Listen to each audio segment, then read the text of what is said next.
Assalamualaikum warahmatullahi wabarakatuh. Salam kenal, salam jumpa di channel Cerita Misterius. Di kesempatan kali ini saya akan menceritakan kisah misteri yang berjudul Pesugihan Buto Ijo.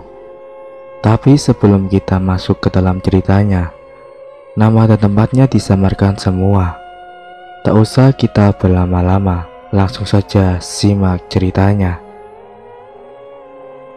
Gunung-gunung di Indonesia menyimpan berbagai macam keindahan yang bisa dinikmati oleh siapapun yang mendakinya. Awan yang menggulung bak gelombang samudra, hingga alam yang asri dan sulit ditemui. Indahnya gunung-gunung di Indonesia tak bisa menutupi bahwa gunung memiliki sisi misterius. Terkhusus di tanah Jawa, gunung dikenal menyimpan berbagai macam fenomena-fenomena menyeramkan terkait hal gaib yang dirangkum lewat kumpulan cerita yang berpindah dari mulut ke mulut. Salah satunya adalah Gunung Wijil. Orang-orang bisa datang ke gunung yang terletak di Kabupaten Klaten, Jawa Tengah. Ini untuk berwisata, tapi berdasarkan cerita yang beredar, beberapa orang yang datang ke sini tidak hanya datang untuk melepas senang, melainkan melepaskan kepedihan hidup. Gunung Wijil dipercaya menjadi tempat untuk melakukan pertemuan dengan makhluk halus dalam rangka menjalani kerjasama, atau dengan kata lain, pesugihan. Orang-orang yang ingin merangkak keluar dari kemiskinan atau ketidakpuasan hidup akan rela pergi ke tempat ini untuk meminta kepada sang penghuni, yaitu Buto Ijo. Buto Ijo merupakan makhluk mitologi asli Indonesia yang populer di masyarakat. Namanya diambil dari warna tubuhnya yang berwarna hijau dengan ukuran yang besar atau raksasa, dan dilengkapi gigi tajam di bawah matanya yang melotot, seakan tidak takut oleh siapapun. Buto Ijo sendiri memang lumrah disebut sebagai salah satu makhluk gaib yang dipelihara untuk berbagai kepentingan manusia. Ia diketahui dapat memperkaya, mempengaruhi orang lain, hingga dapat disuruh untuk menjadi pengawal bagi harta milik seseorang yang menjadi majikannya. Gunung Wijil sendiri dipercaya menjadi tempat Buto Ijo yang siapapun bertemu dengannya akan mendapatkan berbagai keuntungan yang tak lepas dari materi. Buto Ijo disebutkan dapat memperlancar bisnis seseorang yang bertemu dengannya, ataupun memberikan uang kaget atau uang tunai.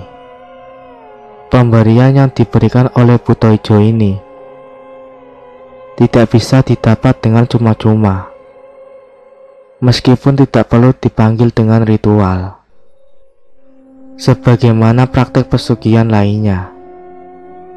Seseorang yang menerima kekayaan darinya di Gunung Wijil haruslah membawa nyawa atau tumbal bagi si Buto Ijo.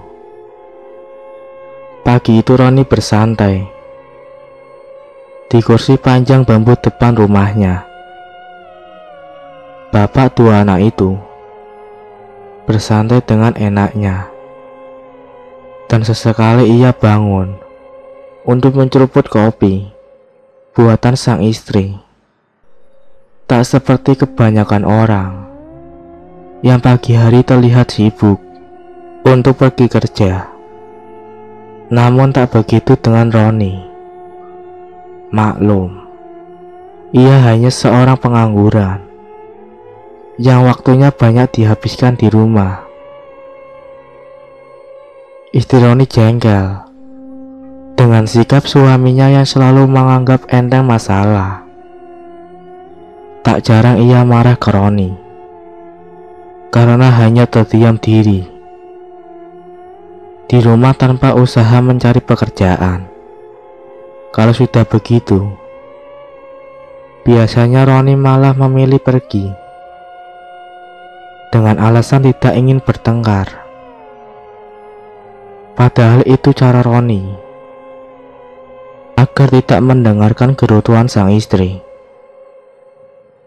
Siti datang ke balai, memberikan tumpukan koran dan botol plastik yang telah ia kumpulkan dari rumah ke rumah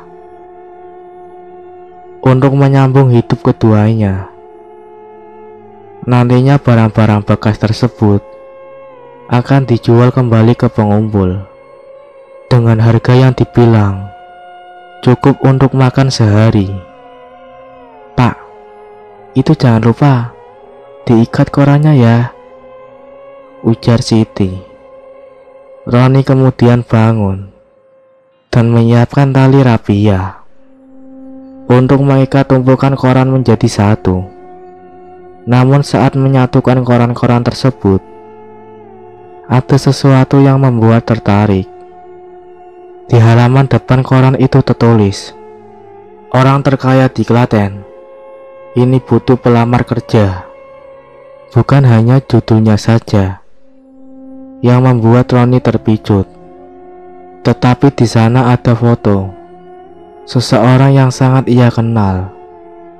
Sontak Roni buru-buru mengambil satu koran itu dan bergegas masuk ke dalam rumah. "Bu, lihat nih, cepat!" teriakan kepada Siti. Apa sih Pak teriak-teriak gitu?" Siti melihat koran yang diberikan suaminya. Ia kaget dan bingung. "Ini temanmu dulu toh, yang nginep di rumah kita, saking tidak ada tempat tinggal?" tanyanya dengan ragu. "Iya Bu, sekarang Abdul kaya raya, padahal lulus SD juga tidak," ucapnya. "Di koran ini nggak ada penjelasan dari mana Abdul kaya." "Kamu daftar aja Pak, kerja di dia. Tanya kekayaan dia dapat dari mana. Lagi pula, pasti langsung keterima. Kan dia sudah kenal kamu sejak lama," ucapnya. Saat itu Roni dibuat bingung dan rasa gengsi menyelimutinya. Pasalnya, ia dan Abdul adalah teman baik dari kecil. Namun ia berpikir, sekarang kehidupan Abdul sudah jauh berbeda, sedangkan kehidupan Roni masih sama seperti dulu, mengumpulkan barang-barang bekas dan hidup serba pas-pasan. Mereka pun tidak berhubungan lagi untuk waktu yang lama. Roni mondar-mandir, dahinya mengernyit menunduk ke bawah, lalu mendongak ke atas, memikirkan apa ia seharusnya mendaftar saja. Dan kesampingan rasa gengsinya, lagi pula benar, kata istrinya dia sudah kenal baik dengan Abdul. Pastinya ia akan menerima Roni bekerja di rumahnya. Keesokan hari, Roni datang ke alamat yang tertera di koran. Sekarang di hadapannya sudah ada rumah mewah, didominasi dengan warna hijau, serta beraneka patung hewan yang dipajang di teras rumah. Dilengkapi dengan lapangan yang sangat luas. Bahkan 5 rumah petak di daerah Roni kalah luasnya dengan halaman itu. Wah, bener nih rumahnya Abdul. Mewah sekali. Hebat dia, ucapnya dengan kagum.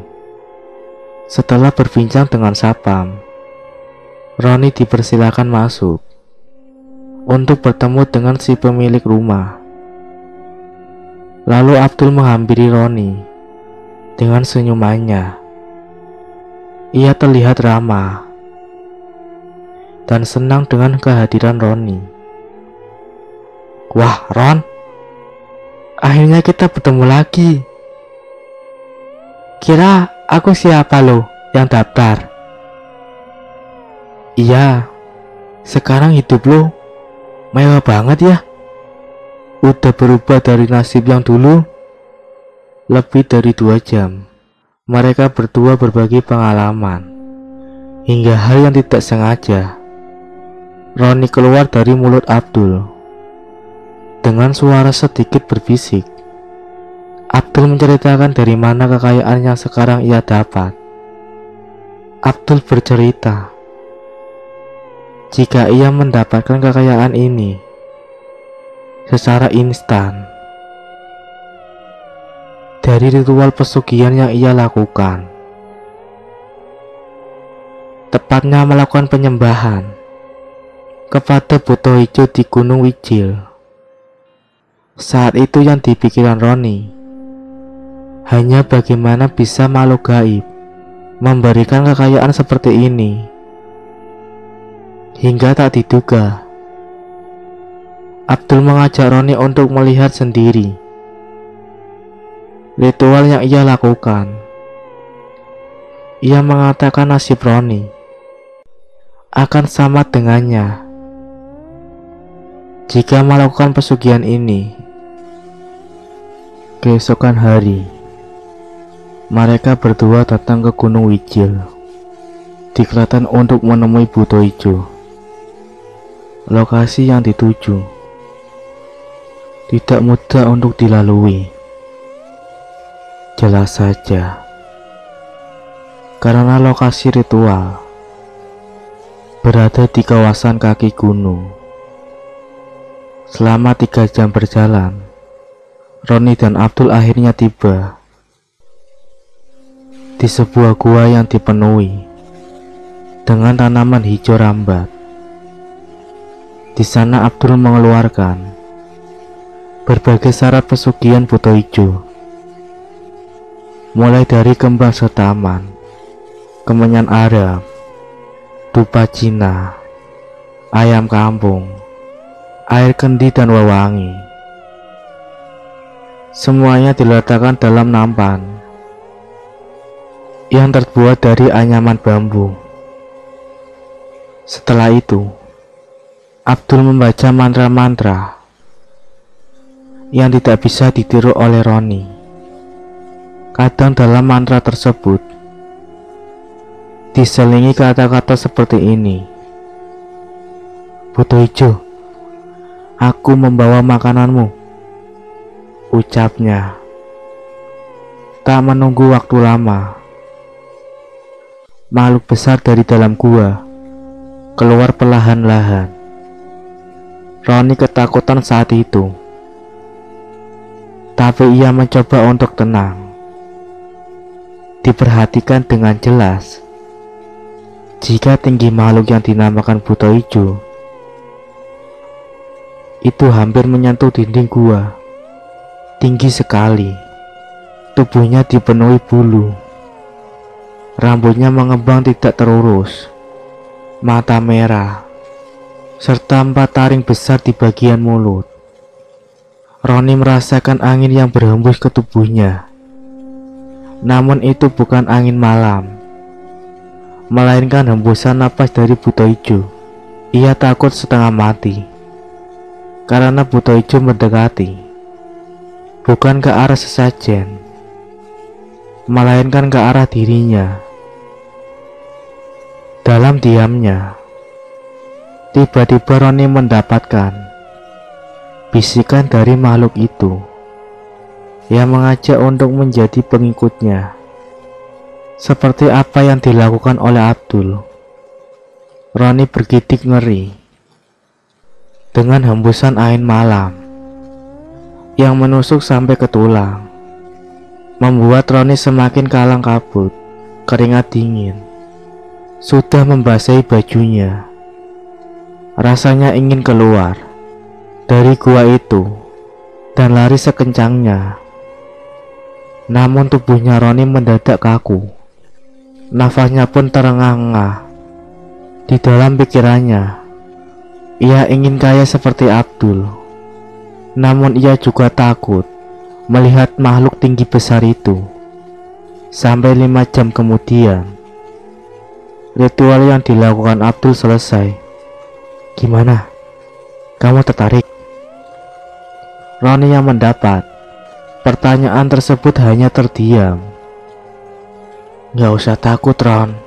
Jika kamu mau seperti aku, menjadi orang kaya tanpa susah payah bekerja, ya seperti ini. Beberapa hari kemudian, Roni berunding dengan istri. Roni pun menceritakan semua kejadian yang ia lihat ketika ikut Abdul melakukan ritual.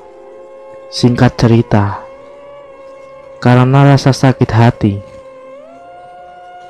dan selalu dihina oleh masyarakat sekitar lantaran hidup miskin, Roni pun memutuskan untuk mencari pesugihan Buto Ijo agar hidupnya sukses.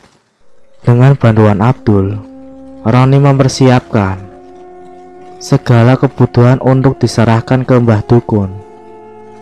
Berbagai ritual pun ia jalani, mulai dari nepi di tempat-tempat keramat hingga memuja di pohon-pohon besar atas petunjuk sang dukun. Syarat dan perjanjian pun akhirnya ia lakukan dengan sungguh-sungguh. Setelah ritualnya berhasil, maka Buto Ijo datang dan memakan sesajen yang telah disediakan. Setelah itu, Buto Ijo juga meminta tumbal nyawa orang untuk dimakan. Kemudian Buto Ijo bersekutu dengan para jin untuk mendatangkan kekayaan pada Roni, karena ia adalah pelaku yang memanggilnya. Setelah bernegosiasi dengan Buto Ijo, ia akan mengiringi langkah si Roni.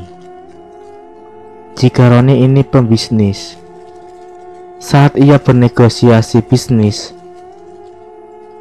Buto Ijo akan menggedor hati lawan bisnisnya Roni agar bisnisnya diserahkan kepada Roni. Dan jika Roni seorang maklar tanah ataupun berjualan rumah, mobil dan lainnya, Buto Ijo akan membantu Roni agar mendapatkan untung yang sebanyak-banyaknya.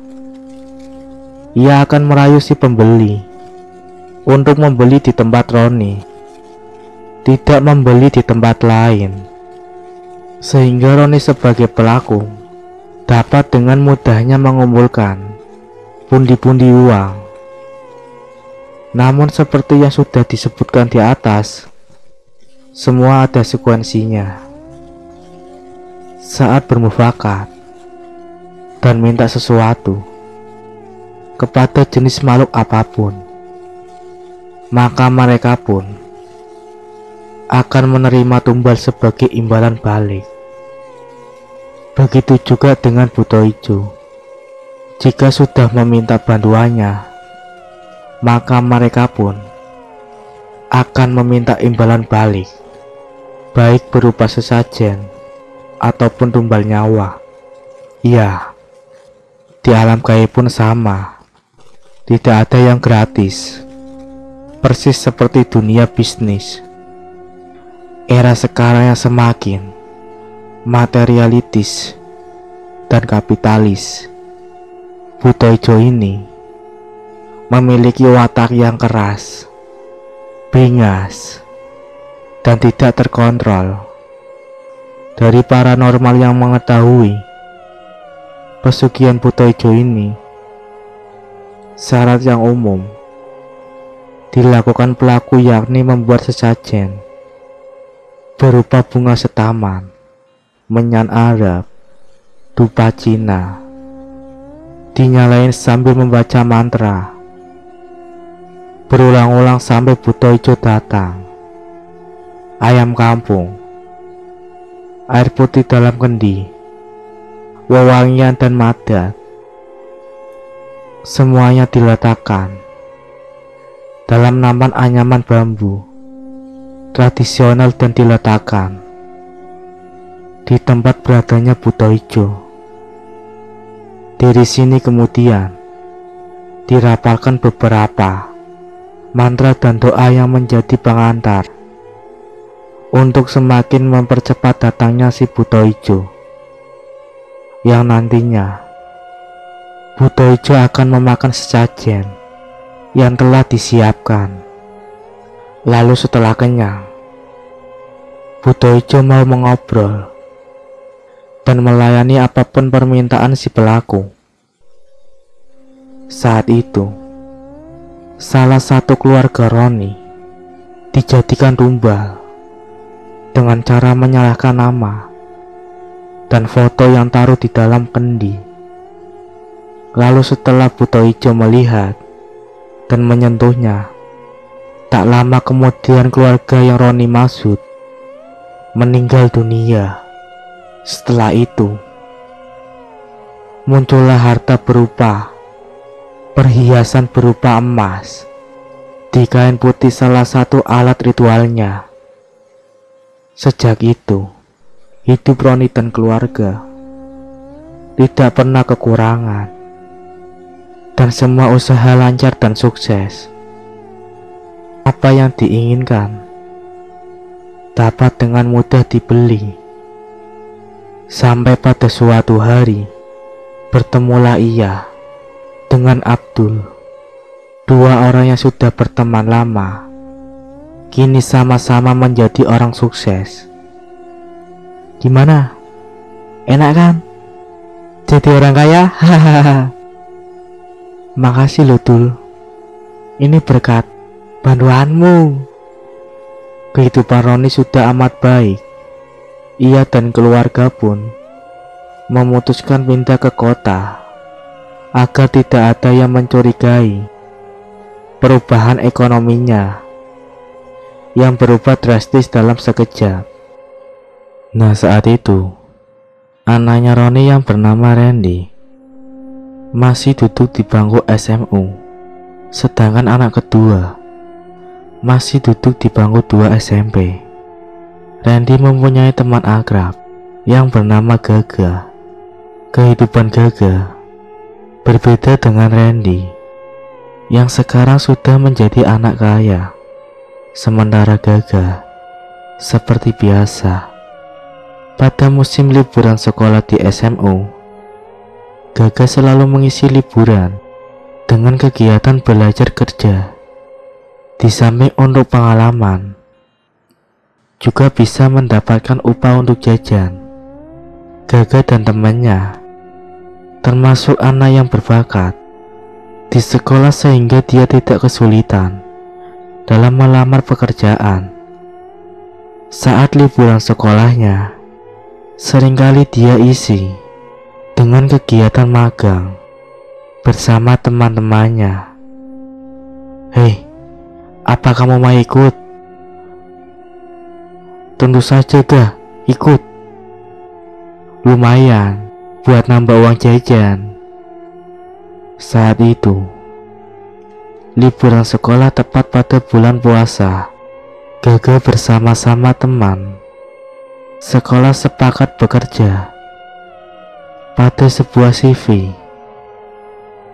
Persisnya, bergerak di proyek pemasangan sambungan rumah instalasi listrik di suatu desa di kabupaten di Jawa Tengah, yang kebetulan itu adalah milik ayahnya Randy, yang tak lain adalah Roni. Sesuai sepakat, mereka berangkat sore hari menuju lokasi dan sampai pada pukul 11 malam. Ayo kita berbuka puasa dulu. Esok harinya, mereka mulai bekerja, memasang instalasi listrik dengan lancar, tanpa gangguan dan halangan apapun. Setelah selesai pada tengah hari, mereka menuju rumah Roni, yang kebetulan mereka akan memasang instalasi listrik di salah satu ruangan yang berada di rumahnya, pada rumah yang besar dan sangat kaya untuk ukuran penduduk setempat. Mereka diterima oleh seorang wanita setengah kebaya yang tak lain istrinya Roni, yaitu Siti. Dengan ramahnya Siti menunjukkan ruangan yang akan dipasang instalasi. Dalam hati Gaga, Randy senang banget ya bisa jadi anak orang kaya. Pasti segala keperluannya bisa tercukupi dengan mudah tanpa bersusah payah bekerja seperti aku. Tapi aku sedikit heran, sebab ada salah satu ruangan yang tidak boleh dibuka dan dipasang instalasi listrik. Setelah lokasi pemasangan ditentukan, segera mereka mengerjakan pekerjaan mulai dari bawah dengan pembobolan tembok untuk menanam kabel. Pekerjaan bawah selesai, dan seterusnya mereka mengerjakan bagian atas sampai menjelang sore hari belum selesai. Kita berhenti dulu ya, kita lanjutkan saja nanti setelah berbuka puasa, karena tinggal sedikit, ujar Gaga. Jam 10 malam, pekerjaan sudah selesai semua. Tetapi sebelumnya Bu Siti sebagai pemilik rumah menawarkan agar mereka menginap dan makan sahur di rumahnya. Setelah berbuka puasa, mereka segera melanjutkan pekerjaan. Jam 10:16 mereka berempat menuju ke rumah tersebut. Diajak ke salah satu ruangan untuk tempat tidur mereka dengan beralasan papan dan tikar. Mereka mencoba untuk tidur karena kecapean kerja. Tidak begitu lama, mereka pun tidur. Kurang lebih jam 1 malam, mereka terbangun karena merasakan dinginnya angin yang berputar kencang di ruangan tersebut. Mereka heran dan terbangun, padahal ruangan ini tidak ada ventilasinya ya, dan semua jendela tertutup rapat. Angin dari mana? Tanya Gaga. Dari dalam ruangan, mereka mendengar seperti ada orang yang sedang mandi dan mencuci piring. Angin dalam ruangan masih saja kencang. Lampu pun menyala dan mati sendiri berkali-kali. Mereka semua merasa ketakutan yang luar biasa.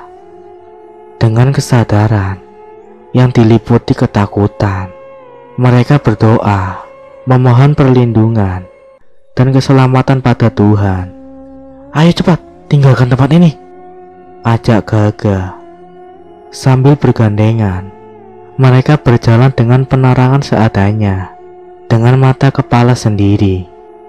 Mereka berempat melihat seperti ada orang yang berdiri dengan tubuh besar, dan ada orang yang sedang mencuci piring, tetapi tidak kelihatan orangnya. Beberapa meter dari kamar yang mereka tempati, Gaga menoleh ke belakang. Betapa takutnya. Di pinggir pintu dapur ada makhluk tinggi besar hitam sedang duduk melihat ke arahnya, memperlihatkan taring dan mata yang merah bagaikan api. Ya, Gaga membaca ayat kursi beberapa kali. Makhluk itu pun menghilang. Sampai di ruang tengah, Bu Siti dan Pak Roni keluar dari kamar dan meminta mereka tidak pulang dan makan sahur dulu. Loh, kalian mau pada kemana? Apa kalian tidak sahur dulu? Tanya Bu Siti. Hah? Bu Siti dan Pak Roni ternyata tidak menginjak tanah, seperti terbang waktu berjalan. Keduanya tidak menimbulkan suara. Batin Gaga serasa ketakutan yang dalam, tanpa mempedulikan keadaan. Gaga menolak dan ditarik teman-temannya untuk segera meninggalkan rumah tersebut. Gaga berlari dengan diikuti teman-temannya sampai di warung penduduk yang kebetulan masih buka karena melayani makan sahur. Gaga menceritakan semua kejadian itu. Setelah itu, baru pemilik warung balik bercerita bahwa menurut cerita dari mulut ke mulut, penduduk setempat katanya keluarga Pak Roni memang bersekutu dengan Buto Ijo. Namun mereka tidak mempunyai bukti.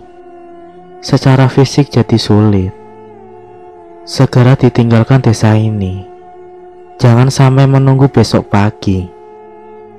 Menurut nasihat pemilik warung, mereka harus segera meninggalkan desa itu. Sebab pernah ada tukang bangunan yang bekerja di rumah tersebut mengalami hal yang sama, tetapi tetap tinggal di desa itu. Hingga pada pagi hari ditemukan telah mati, kata pemilik warung. Maka dengan tidak memikirkan upah kerja, detik itu juga Gaga dan temannya pulang.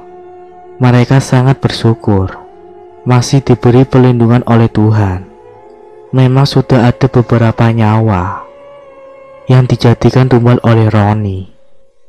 Salah satunya yaitu sang ibu. Ia dengan teganya menumbalkan ibunya demi kekayaan yang ia dapatkan. Hingga kini waktunya tiba.